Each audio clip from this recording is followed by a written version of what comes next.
तो इस वीडियो में हम बात करने वाले हैं एचडीएफसी बैंक की होम लोन की स्कीम के बारे में, जिसका नाम है एचडीएफसी रीच होम लोन। तो आइए देखते हैं इसके कुछ बेनिफिट वगैरह और बताएंगे कि कैसे आप जो है, अगर आप सैलरीड इंडिविजुअल हो तो सिर्फ 10,000 रुपए की मंथली सैलरी पर आप यहां से होम लोन ले सकते हो, और जो सेल्फ एम्प्लॉयड है उनकी अगर ईयरली सैलरी 2 लाख रुपए है तो वो यहाँ से HDFC reach home loan scheme के थ्रू जो है होम लोन के लिए अप्लाई कर सकते हैं। अब इसके कुछ बेनिफिट देख लेते हैं। तो यहाँ पे आप देख सकते हो एचडीएफसी रीच होम लोन से आप कोई भी, अगर आपको कोई न्यू घर खरीदना है या अगर आपको कोई एग्जिस्टिंग घर है उसमें रिनोवेशन रिपेयर कराना है, उसके लिए आप लोन ले सकते हो। इसके अलावा आप यहाँ पे कंस्ट्रक्शन की भी फैसिलिटी मिलती है कि अगर आपको अपने घर में कंस्ट्रक्शन कराना है तो उसके लिए आप जो है लोन ले सकते हो। कोई प्लॉट आपको अलॉट हुआ है तो उसमें आपको कंस्ट्रक्शन कराना है, उसके लिए लोन ले सकते हो। इसके अलावा अगर आपका किसी अदर बैंक में होम लोन चल रहा है, उसको आपको ट्रांसफर कराना है एचडीएफसी में, तो भी आप करा सकते हो। इसके अलावा यहाँ पे आप जो है, आपका कोई करंट घर है उसमें आपको अगर टाइल्स चेंज कराना, फ्लोर प्लास्टरिंग पेंटिंग मतलब रिनोवेशन का काम कराना है, तो वो भी आप यहां से उसके लिए भी लोन ले सकते हो। प्लॉट के लिए भी यहाँ पे देखिए लोन मिलता है। इसके अलावा आप यहाँ पे देखिए परचेज, कंस्ट्रक्शन, रीच और construction of non residential premise के लिए भी लोन ले सकते हो। अगर आप इस लोन के लिए अप्लाई करते हो तो आपको एचडीएफसी से टॉप अप लोन के लिए भी आप एलिजिबल हो जाओगे, कि अगर आपका पहले तो रीच होम लोन से आपने लोन लिया हुआ है, उसके ऊपर एक और जो है आपको लोन की रिक्वायरमेंट है, कुछ पर्सनल नीड आ गई, तो उसके लिए आप टॉप अप लोन भी यहां से ले सकते हो। एचडीएफसी रीच होम लोन है, इसका जो रेट ऑफ इंटरेस्ट चलता है वो लगभग जो है 9 से 10% के अराउंड जो है रेट ऑफ इंटरेस्ट की स्टार्टिंग हो जाती है। जैसे कि बताया यहाँ पे देखिए, मिनिमम सैलरी अगर आप सैलरीड इंडिविजुअल है कम से कम 10,000 रुपए होनी चाहिए, और जो सेल्फ एम्प्लॉयड इंडिविजुअल है उनकी ईयरली सैलरी जो है 2 लाख रुपए की होनी चाहिए, तब वो जो है इस स्कीम से अप्लाई कर सकते हैं।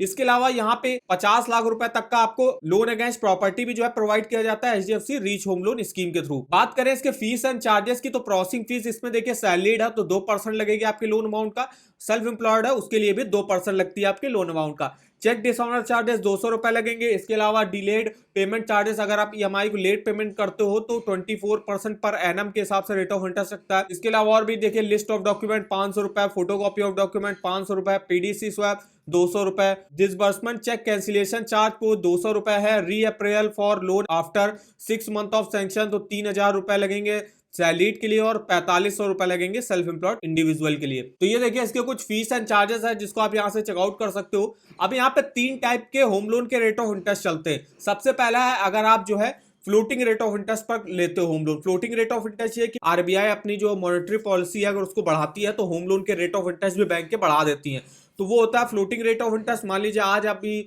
जो है यहाँ पे रेट ऑफ इंटरेस्ट 8% चल रहा है, तो कल अगर थोड़ा सा बढ़ जाता है तो मान लीजिए 1 साल बाद आपका रेट ऑफ इंटरेस्ट 8.5% हो गया, तो उसके हिसाब से फिर आपको ईएमआई देनी पड़ेगी। फिक्स रेट ऑफ इंटरेस्ट पर लेते हो तो एक आपका जो है अमाउंट है वो फिक्स हो जाएगा। 8% का रेट ऑफ इंटरेस्ट पर अगर ऑफर हुआ तो 8% पर जो आपकी महीने की किस्त बन रही होगी जब तक आप लोन पूरा नहीं कर दोगे, तो वो फिक्स रेट होता है। इसके अलावा फिक्स्ड एंड वेरिएबल रेट्स, मतलब इसमें क्या होता है, दोनों ही रेट ऑफ इंटरेस्ट होते हैं। इसमें क्या होता है कि पहले 3 साल आपको फिक्स रेट ऑफ इंटरेस्ट पर जो है ईएमआई देनी पड़ेगी, और उसके 3 साल के बाद जितने साल के लिए भी आपने लोन लिया होगा तो उसके हिसाब से जो है फ्लोटिंग रेट ऑफ इंटरेस्ट फिर आपका यहाँ पे लोन चलेगा। बात करें एलिजिबिलिटी क्राइटेरिया की, तो देखिए कोई भी इंडिविजुअली भी अप्लाई कर सकता है और ज्वाइंटली भी अप्लाई कर सकता है। इसके अलावा को एप्लीकेंट्स भी आपको ऐड कराने पड़ेंगे, और को एप्लीकेंट जो होंगे वो आपके फैमिली मेंबर्स में से कोई भी हो सकता है। और जितने भी उस घर के ओनर्स हैं, जो भी प्रॉपर्टी के ओनर्स हैं, वो सब उसके जो है को एप्लीकेंट जो है माने जाएंगे। देखिए सैलरीड इंडिविजुअल है उनके लिए मिनिमम इनकम 10,000 रुपए पर मंथ की होनी चाहिए, और जो सेल्फ एम्प्लॉयड है उनकी मिनिमम इनकम कम से कम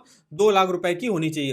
बात करें यहाँ पे कितने साल के लिए लोन मिलता है, तो अगर आप home loan, home extension loan, refinance के लिए ले रहे हो तो मैक्सिमम 30 साल के लिए ले सकते हो। इसके अलावा home improvement loan, plot loan, loan against property, non resident premises loan, top up loan, ये आप मैक्सिमम 15 साल के लिए यहाँ से ले सकते हो। अब यहाँ पे कितना आपको प्रॉपर्टी वैल्यू का लोन प्रोवाइड करा जाएगा, तो अगर आप home loan, home extension loan, home improvement loan, top up loan ले रहे हो तो प्रॉपर्टी वैल्यू का 80% लोन प्रोवाइड किया जाएगा। वही नॉन रेजिडेंट प्रीमियस लोन्स और प्लॉट लोन के लिए प्रॉपर्टी वैल्यू का 60%, और लोन अगेंस्ट प्रॉपर्टी में प्रॉपर्टी वैल्यू का 50% लोन जो है वो आपको प्रोवाइड किया जाता है इस स्कीम के थ्रू। रेट ऑफ इंटरेस्ट जो आपका लगेगा वो लगभग 9 से 10% के अराउंड जो है स्टार्टिंग होती है, और जो है मैक्सिमम जो है आपका 15 से 16% के अराउंड रेट ऑफ इंटरेस्ट जाता है। वो डिपेंड करेगा पे आपकी क्राइटेरिया पे डिपेंड करता है कि आप जॉब कैसी करते हो, इसके अलावा आपका सिविल स्कोर कितना अच्छा है, उसके हिसाब से रेट ऑफ इंटरेस्ट होता है। बात करें डॉक्यूमेंट की क्या रिक्वायर होते हैं, तो देखिए यहाँ पे सैलरीड के लिए सबसे पहले तो एक आईडी प्रूफ आपको देना पड़ेगा और एक रेजिडेंस प्रूफ देना पड़ेगा, जिसमें आप पासपोर्ट, वोटर आईडी कार्ड, आधार कार्ड दे सकते हो। और सेल्फ एम्प्लॉयड के लिए भी सेम। वही इनकम प्रूफ के तौर पे देखिए सैलरीड के लिए लास्ट 6 मंथ का सैलरी स्लिप देना पड़ेगा। 12 मंथ का बैंक अकाउंट स्टेटमेंट देना पड़ेगा और लेटेस्ट फॉर्म 16 देना पड़ेगा।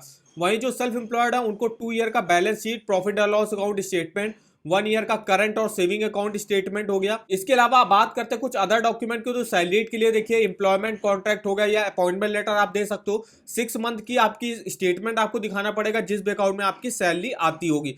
पासपोर्ट साइज फोटो आपको यहाँ पे एक देनी पड़ेगी। उसके अलावा प्रोसेसिंग फीस है वो एचडीएफसी बैंक के नाम पे चेक के थ्रू देनी पड़ेगी। वहीं जो सेल्फ एम्प्लॉयड है उनको बिजनेस प्रोफाइल दिखाना पड़ेगा, लेटेस्ट फॉर्म 26 एएस दिखाना पड़ेगा। अगर आप कोई कंपनी चलाते हो तो उसमें डायरेक्टर और शेयर होल्डर जो होंगे उनके जो है यहाँ पे दिखाना पड़ेगा लिस्ट। इसके अलावा और भी कुछ, जैसे पार्टनरशिप फर्म चलाते हो तो पार्टनरशिप डीड आपको दिखानी पड़ेगी। अगर आपका लोन वगैरह पहले चल रहा था तो उसकी भी जो है डिटेल्स आपको दिखानी पड़ेगी। तो ये देखिए कुछ डॉक्यूमेंट यहाँ पे रिक्वायर होते हैं एचडीएफसी बैंक के रीच होम लोन स्कीम के थ्रू, अगर आप यहाँ से होम लोन के लिए अप्लाई करते हो। तो अगर आपको किसी भी बैंक के लोन्स के ऑफर जानने, चाहे वो होम लोन हो, personal loan, car loan, 2 wheeler loan, education loan, saving account, credit card, इनके आप ऑफर वगैरह की लिंक इस वेबसाइट पर देख सकते हो। यहाँ पे देखिए जैसे कि एचडीएफसी बैंक होम लोन के बारे में हमको जानना है तो यहाँ से आप डिटेल में रेट ऑफ इंटरेस्ट हो गया, एलिजिबिलिटी हो गया, डॉक्यूमेंट हो गया, कौन कौन से अगर ऑफर वगैरह बैंक ने लॉन्च किया होगा उसका भी लिंक आपको यहाँ पे देखने को मिल जाएगा। तो इस वेबसाइट का जो लिंक है वो आपको वीडियो के डिस्क्रिप्शन बॉक्स में मिल जाएगा। इसके अलावा अगर आपको किसी भी home loan, personal loan, car loan का मंथली ईएमआई कैलकुलेट करना तो आप इस वेबसाइट पर चेकआउट कर सकते हो। दोनों वेबसाइटों के लिंक आपको वीडियो के डिस्क्रिप्शन बॉक्स में मिल जाएंगे। तो वीडियो अगर आपको हमारा इन्फॉर्मेटिव लगा होगा, वीडियो को एक लाइक कर दीजिएगा, चैनल पर नए हो तो चैनल को सब्सक्राइब कर दीजिएगा और हमें आप कमेंट करके बता सकते हो कि आगे आप किस लोन के बारे में हमसे जानना चाहते हो। तो आज की इस वीडियो में बस इतना ही, तो मिलते हैं नेक्स्ट वीडियो में, तब तक के लिए धन्यवाद।